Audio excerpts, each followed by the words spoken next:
In this video you're going to learn how to use the sine rule to find out a missing angle. And so first things first, we are going to label our triangle A, B and C, and we'll label our sides as well.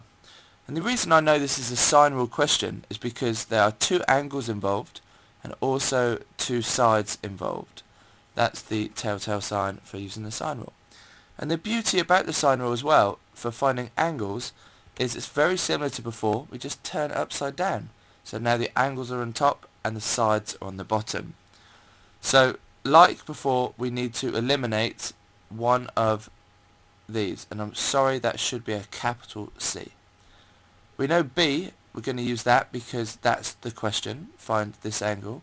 And we know A is going to be in it as well because we're given the side, we're given the angle, there's absolutely no information with C, so we're going to get rid of it, and I'm going to rewrite it down here. Hard bit done. Pop the numbers in. Angle A, 58. Side A, 7. Angle B, we don't know.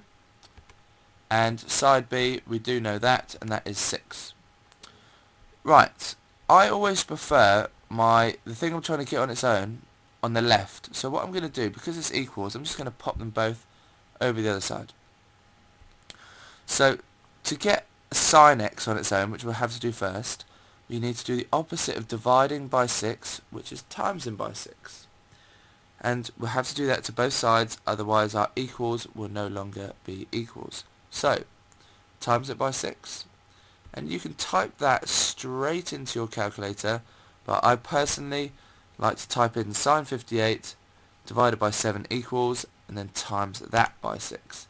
And you should get this answer up here. Sine of the angle is 0.73.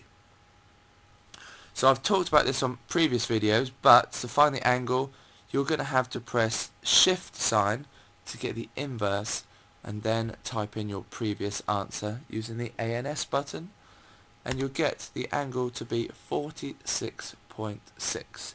So I'm trusting you now to be quite good on your calculator to get that. Watch it as many times as you need to, but that is how you use the sine rule for finding missing angles.